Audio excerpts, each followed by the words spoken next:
पिला माने study success channel रे मु समस्त को स्वागत जनाऊँ। आमे बौद्ध धर्म और जैन धर्म चैप्टर को सारी दीजिए। आज आमे तार एमसीक्यू डिस्कशन करिवा। प्रथम क्वेश्चन, महावीर केबे जन्म ग्रहण करथिले? आमे जानिछु महावीर ख्रीष्टपूर्व 540 रे वैशाली निकटस्थ कुंद ग्राम रे जन्म ग्रहण करथिले। महावीर जैन धर्मर केतेतम तीर्थंकर थिले? आमे जानिछु जैन धर्मर प्रथम तीर्थंकर हेउचंती ऋषभनाथ एवं शेष बा 24तम तीर्थंकर होचंती किए ना महावीर। तापरे महावीर केउ नदी कूल रे दिव्य ज्ञान लाभ करथिले? महावीर रिजुपालिका नदी कूल रे थिबा एक शाल वृक्ष मूल रे कोन करथिले ना दिव्य ज्ञान लाभ करथिले।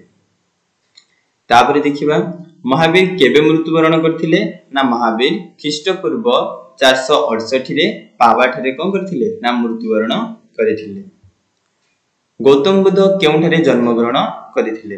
गौतम बुद्ध कपिलावस्तु निकटवर्ती लुम्बिनी उपवन रे कोन करथिले ना जन्म ग्रहण करथिले।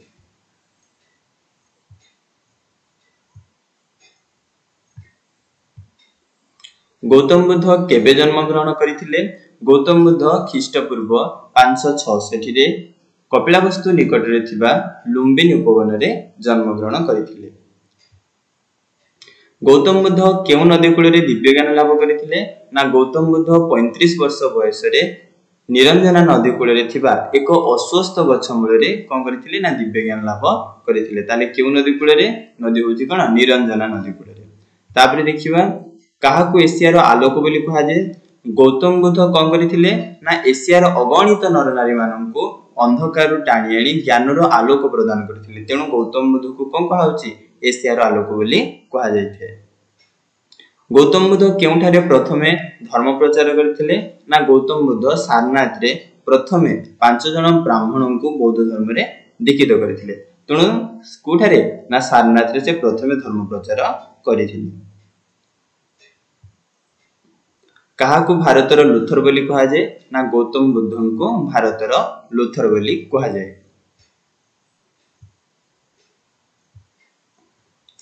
बौद्ध धर्मर पवित्र ग्रंथर नाम कोन?